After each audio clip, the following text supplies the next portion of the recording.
सबको कैसे हो आप लोग। आशा करती हूँ आप सब ठीक होंगे। और आपको मेरी वीडियो अच्छी लगती है तो चैनल को लाइक शेयर और सब्सक्राइब करें और ज़्यादा से ज़्यादा शेयर करें। आपके लाइक सब्सक्राइब से मुझे बहुत मोटिवेशन मिलती है। और आज हम कार्तिक महात्म का 19वां अध्याय का पाठ करेंगे। चलो शुरू करते हैं। राजा पृथु ने पूछा, हे देवर्षि, अब आप यह कहिए कि भगवान विष्णु ने वहां जाकर क्या किया तथा जलंधर की स्त्री का पतिव्रत भ्रष्ट कैसे हुआ। श्री नारद जी ने कहा, जलंधर के नगर में जाकर भगवान विष्णु ने उसकी पतिव्रता स्त्री वृंदा का पतिव्रत भंग करने का विचार किया। वह उसके नगर में एक उद्यान में जाकर ठहर गए और रात में उसे स्वप्न दिया। वह उनकी माया और अद्भुत कार्य पद्धति थी और उनकी माया द्वारा जलंधर की स्त्री पतिव्रता वृंदा ने रात में वह स्वप्न दिखा कि उसका पति नग्न होकर सिर पर तेल लगाए महिष पर चढ़ा है। वह काले रंग के फूलों की माला पहने हुए है तथा उसके चारों ओर हिंसक जीव हैं। वह सिर मुंडाए हुए अंधकार में दक्षिण दिशा की ओर जा रहा है। उसने अपने नगर को समुद्र में डूबा हुआ देखा और इस प्रकार के बहुत से भयानक सपने देखे। फिर तुरंत ही वह जाग पड़ी और स्वप्न के संबंध में विचार करने लगी। इतने में उसने सूर्य को उदय होते हुए देखा तो सूर्य में उसे एक छिद्र दिखाई दिया तथा वह कांतिहीन था। इसे उसने अनिष्ट जाना और भयभीत होकर रोने लगी। वह छज्जे पर गई, अटारी पर चढ़ी, भूमि पर उतरी, मगर उसे कहीं पर भी शांति प्राप्त नहीं हुई। फिर वह अपनी दो सखियों को साथ लेकर उपवन में गई, परंतु वहाँ भी उसे शांति नहीं मिली। फिर वह जंगल में निकल गई और वहाँ भी उसे चैन न आया। वन में उसने सिंह के समान दो भयंकर राक्षसों को देखा, जिससे वह अत्यंत भयभीत होकर वहां से भागने लगी। उसी समय वहां अपने शिष्यों सहित एक तपस्वी आ गया तो वृंदा उसके पैरों में हाथ लगाकर उससे अपनी रक्षा के लिए याचना करने लगी। मुनि ने अपनी एक ही ओंकार से उन दोनों राक्षसों को वहां से भगा दिया। वृंदा को आश्चर्य हुआ। वह भय से मुक्त हो मुनि को हाथ जोड़कर प्रणाम करने लगी और कृतज्ञता का ज्ञापन किया। फिर उसने मुनि से अपनी युद्धरत पति के संबंध में उसकी कुशल क्षेम का प्रश्न किया। मुनि ने मौन को हो आगे पीछे देखकर कहना चाहा कि उसी समय दो वानर उनके पास हाथ जोड़कर खड़े हो गए।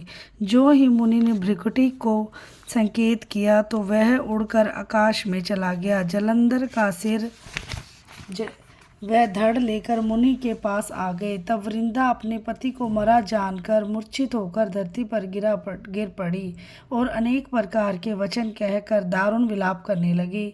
पश्चात उसने मुनि जी से कहा, हे कृपा निधि, आप मेरे पति का जीवित कर दीजिए। पतिव्रता परायण दैत्य पत्नी ऐसा कह कर दुखी श्वासों को छोड़ती हुई मुनि के चरणों में गिर पड़ी। तब मुनीश्वर ने कहा, वह शिवजी द्वारा युद्ध में मारा गया है, अतः वह जीवित नहीं हो सकता, क्योंकि जिसे भगवान शंकर मार देते हैं वह कभी जीवित नहीं रह सकता। परंतु शरणागत की रक्षा सनातन धर्म है, अतः कृपा करके मैं इसे जिलाई देता हूँ। श्री नारद जी कहते हैं कि वह मुनि साक्षात विष्णु थे, जिन्होंने कि यह सब माया फैलाई थी और वह वृंदा के पति को जीवित करके अंतर ध्यान हो गए। जलंधर ने उठकर वृंदा का आलिंगन किया और उसका मुंह चूमा। वृंदा भी पति को जीवित देखकर बहुत खुश हुई और अब वह वो तक हुई सब बातों को स्वप्न समझा। पश्चात वृंदा सकाम हो बहुत दिन तक अपने पति के साथ विहार करती रही। एक दिन उसने संभोग काल के अंत में विष्णु भगवान को पहचान लिया। तब वह उन्हें ताड़ित करती हुई बोली, हे पर स्त्री से गमन करने वाले विष्णु, तुम्हारे शील को धिक्कार है। मैंने जान लिया कि वह मायावती तपस्वी तुम ही थे। हे राजन, ऐसा कहकर परम क्रुद्ध हो पतिव्रता ने अपने तेज को प्रकट किया और उसे शाप दिया, जो तूने अपने माया से दो राक्षस मुझको दिखाए थे, वही दोनों राक्षस किसी समय तुम्हारी भी स्त्री का हरण करेंगे और उसके विरह में दुखी होकर तुम वानरों की सहायता में वन में भ्रमण करोगे और वह सर्वेश्वर जो इस समय तुम्हारा शिष्य बना हुआ है वह वहाँ पर तुम्हारा साथी रहेगा। ऐसा कहकर पतिव्रता वृंदा विष्णु जी के लाख मना करने पर भी अग्नि में प्रवेश कर गई। ब्रह्मा आदि देवता आकाश से उसके प्रवेश को देखते हुए वृंदा के शरीर का तेज श्री पार्वती जी के शरीर में चला गया और आकाश में जय जयकार होने लगी। पतिव्रत धर्म के प्रभाव से वृंदा ने मुक्ति प्राप्त की। बोलो श्री विष्णु भगवान की जय हो। और ये थी 19वें अध्याय की कथा। आशा करती हूँ आपको मेरी कथा पसंद आई होगी। अगर मुझसे कोई गलती हो गई हो तो मुझे क्षमा करना।